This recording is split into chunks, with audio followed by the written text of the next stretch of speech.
Welcome back to CIA Declassified. Imagine a world where the heat doesn't just come from the sun, but from the tectonic shifts of global power. It is the mid-1970s, and the world's heart beats in the Persian Gulf. In the wake of the 1973 oil embargo, a single decree from a desert monarch can paralyze the highways of the West. The air is thick with the scent of expensive oud, aviation fuel, and the silent electric tension of a palace about to change hands. While the public sees the glittering skyscrapers of Abu Dhabi and the gold-plated jets of Riyadh, the real architecture of power is being drafted in the shadows of the palace office. The sun is a blinding white disk above the desert, but inside the heavy oak doors of the royal compound, the world is a cool, lavender-scented sanctuary of absolute control. You are standing in the corner of a vast domed hall where the air is filtered through moisture-cooled vents, a sharp contrast to the grit and gasoline outside. Your silk suit is perfectly tailored, but beneath the fabric, the subminiature audio recorder is a cold, hard secret against your ribs. You watch as a prince, a man who holds the keys to 10% of the world's energy, sips tea and laughs, unaware that the attaché whispering in his ear is a CIA officer who spent 6 months memorizing his tribal genealogy just to be here. You feel the weight of the long game in the air, a sense that every handshake and every subtle nod of agreement is being measured against a dozen contingency scenarios stored in a vault thousands of miles away. In the sterile, hum-filled rooms of Langley, the Arabian Peninsula division is working overtime. The collapse of the Iranian monarchy has sent a shockwave through the region. The question isn't if a coup will begin, but when. You are standing on the plush, hand-woven carpets of a royal guest villa, an intelligence officer disguised as an energy consultant. Your briefcase isn't full of oil contracts, but of psychological profiles and succession flowcharts. The setting is one of extreme opulence masking extreme vulnerability. On one side of the mahogany door, a feast for 100 princes. On the other, a whispering circle of nationalist officers wondering if it's time for the old guard to fall. You feel the dry, conditioned air of the palace chilling the sweat on your neck as you lean in to catch a fragment of conversation between a younger prince and a foreign attaché. You are a silent partner in a game of geopolitical chess where a single misplaced word could trigger a regional supply shock that would starve the world's economy. To your right, a station chief, masquerading as a commercial attaché, catches your eye, a subtle nod confirming that the high-value source inside the royal guard has successfully planted the acoustic passive sensor behind the throne's tapestry. You aren't just an attendee at a state dinner, you are a regime stabilizer, a technician of the status quo, ensuring that the sounds beneath these gilded thrones remain as solid as concrete. This is the operational world of QRBIRD, a project that treated regime stability as a managed commodity. This wasn't just about spying. It was about the engineering of continuity. In the private chambers of the Al-Said and the Unhayan dynasties, Al-Said, Google says it's pronounced Al-Said, and Al-Nahyan, Al-Nahyan is how Google says to pronounce it phonetically, but when I played videos with an actual person who speaks the language, they claim that it's pronounced Al-Said and Unhan, and I don't know what is the case, so I'm giving you all of the pronunciations. They're dynasties, okay? They're dynasties. Now you have the spelling so you can look them up yourself and try and pronounce it whatever way you feel like doing it. The agency was testing the limits of influence mapping and political forecasting. The future of the global economy market is being decided in the quiet nods of succession management. This is the heartbeat of the desert underground, the high-stakes stabilization where the price of a regime change isn't just a new flag, but a global economic collapse. Why QRBIRD? Records indicate that the designation followed the agency's diagraph system. The QR prefix was the specific geographical code assigned to operations involving the Persian Gulf and the Arabian Peninsula. The bird suffix was a common randomized categorization used for political influence and regime stability projects. Together, the cryptonym identified a multi-decade effort to monitor and, when necessary, steer the internal leadership transitions of the world's most vital energy producers. Before we weighed the crowns of the desert, we must peel back the silk and gold to examine the mechanical clockwork that kept these dynasties ticking. QRBIRD utilized business fronts in the oil and construction industries to place undercover officers within royal circles. The project provided security advisory teams to Gulf monarchs that doubled as intelligence collection units. CIA analysts developed succession probability models to predict which princes were most likely to favor Western interest. QRBIRD utilized financial monitoring of royal accounts to detect the early signs of coup funding by rival states. The project facilitated secret channels for communication between Gulf leaders and the State Department during the oil crisis. Palace-Infiltration involved recruiting domestic staff from royal physicians to chefs as listening post. QRBIRD coordinated with the Special Collection Service to intercept palace landlines. The project utilized gifts with utility, advanced encryption devices given to monarchs that had built-in agency backdoors. Succession management included providing discreet medical care to aging rulers to prolong their reigns until a pro-Western era was ready. QRBIRD maintained a discreet training facility for loyalist guard forces in the United Arab Emirates. The project used Oil-Lobby-Liaisons to pass policy directives to royal courts under the guise of market advice. QRBIRD utilized deep cover asset relocation to move threatened loyalists out of the country during unrest. Political action programs were funded to promote modernist factions within royal families against ultra-conservative clerics. The project used satellite surveillance of desert military bases to monitor for unauthorized troop movements indicating a coup. QRBIRD employed anthropological consultants to map tribal loyalties that underpinned royal power. The project utilized clandestine broadcasting to spread counter-propaganda against revolutionary movements in the region. Asset verification in the desert was often conducted through traditional majlis, meetings attended by undercover officers. QRBIRD operated floating listening posts on oil tankers in the Strait of Hormuz. The project used educational scholarships to bring the next generation of Gulf leaders to the U.S. for ideological alignment. QRBIRD influenced the security architecture of the Gulf Corporation Council. The project maintained a regional currency reserve to provide emergency liquidity to friendly regimes during financial sabotages. Disinformation campaigns were staged to discredit radical officers within the Gulf militaries. QRBIRD utilized technical intelligence exchanges with the Mossad regarding regional stability. The project used proprietary airlines to transport sensitive equipment and personnel into the region under civilian cover. QRBIRD recruited Western expatriates working in the Gulf as low-level informants. Post-transition stabilization plans were drafted for every major Gulf capital to prevent a power vacuum. The project utilized balloon-mounted sensors to monitor border communications in the vast empty quarter desert. QRBIRD utilized offshore banking networks to hide the trail of stability payments. The project used invisible ink for passing sensitive succession updates to the palace office. QRBIRD thwarted at least 4 documented coup attempts in the region between 1975 and 1985. Counterintelligence sweeps were conducted in royal palaces to remove Soviet-made bugs. The project utilized maritime surveillance to track the arrival of revolutionary agitators at regional ports. QRBIRD utilized diplomatic pouch smuggling for secure hardware delivery to palace insiders. The project used cultural exchange fronts to identify and recruit progressive intellectuals within the Gulf states. QRBIRD influenced the defense procurement strategies of Saudi Arabia and Oman. The project used early warning radars, disguised as weather stations, to monitor regional airspace for rogue aircraft. QRBIRD utilized Bedou tribal guides for clandestine cross-border extractions. The project used high-speed photography to document military hardware shipments from rival nations and regional ports. QRBIRD maintained safe zones in the desert for the temporary housing of defecting regional officials. The project used acoustic seismometers to monitor the construction of underground bunkers by opposition groups.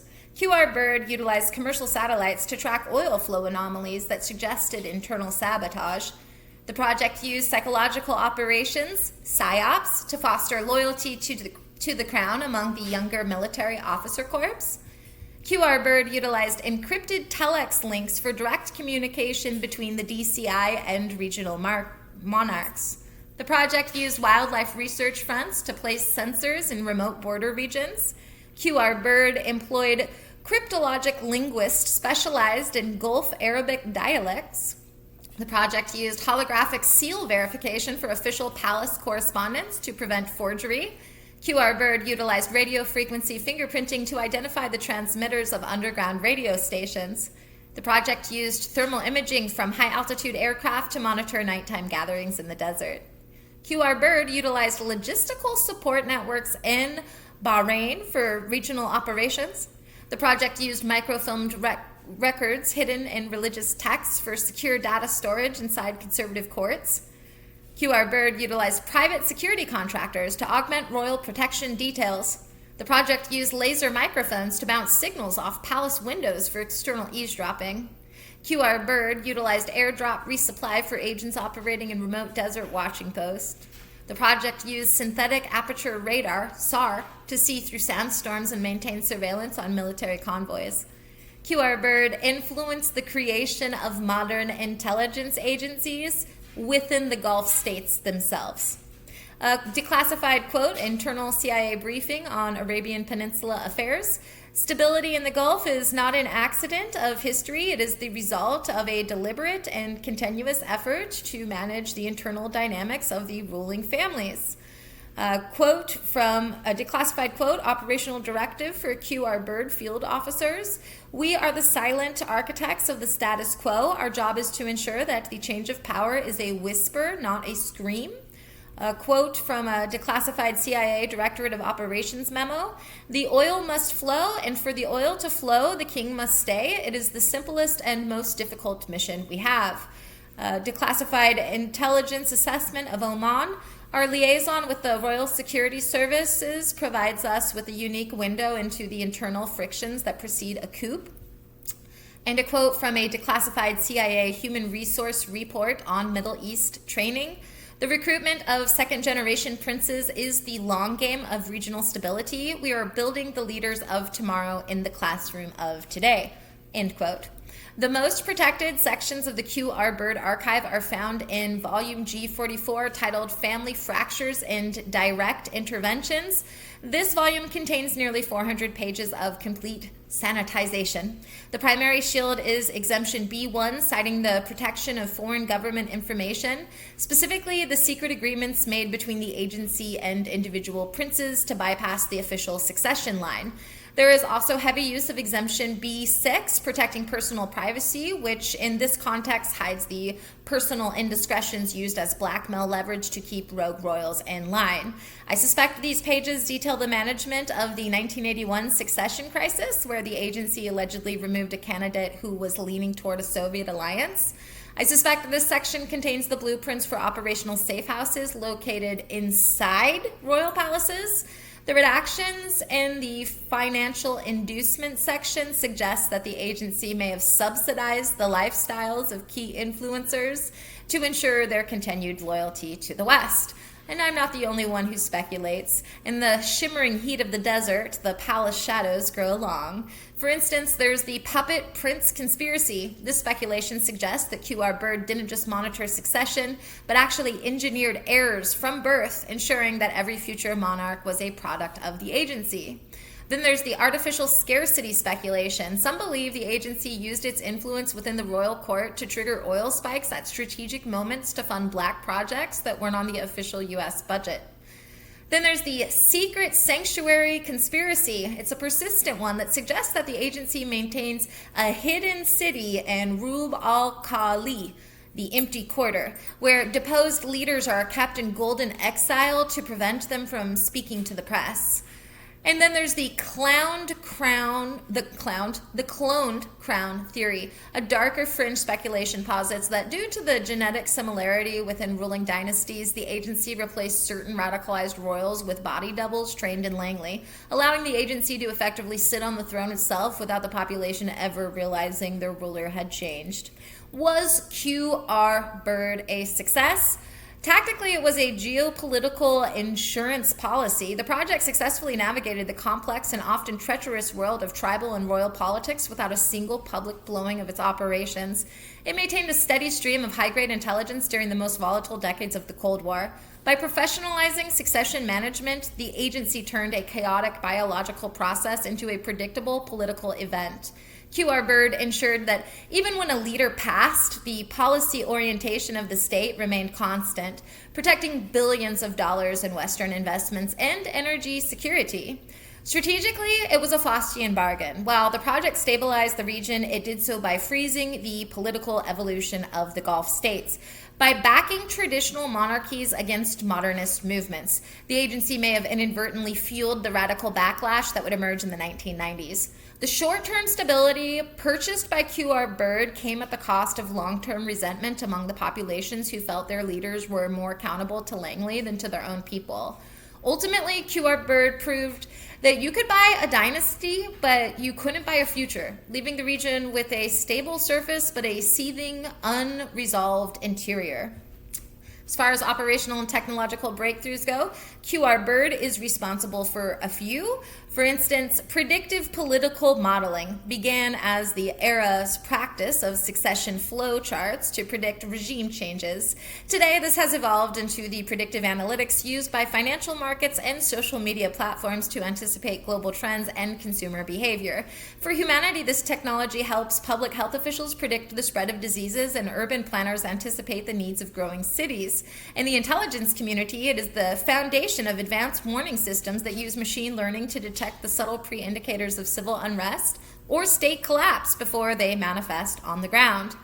And then influence network mapping was pioneered by QRBIRD to track tribal loyalties and palace factions. Today, for humanity, this technology is the social graph used by companies like Meta and LinkedIn to connect people and map professional relationships. In the military and intelligence sphere, it has evolved into human network analysis, HNA, used to dismantle terrorist cells and transnational criminal organizations by identifying the critical nodes whose removal will collapse the entire structure without the need for large-scale military intervention. Digital regime stability monitoring grew from the project's use of Palace sensors and oil flow anomalies. For humanity, this has become the cybersecurity dashboard used by critical infrastructure providers to provide power grids and water systems from digital sabotage, to prevent them and protect them. In the intelligence community, this tech has been absorbed into the Turmoil program, which I'll be doing an episode on after this, utilizing high-speed sensors to conduct mass-scale internet surveillance. These sensors filter petabytes of data in real time to identify threat signatures and operational patterns, turning the entire internet into a global palace office where internal politics are monitored at the speed of light. Clandestine financial track and trace was developed by QRBIRD to monitor coup funding through offshore banking. Today, for humanity, this is the anti-money laundering, AML, and know your customer technology used by every major bank to prevent financial crimes.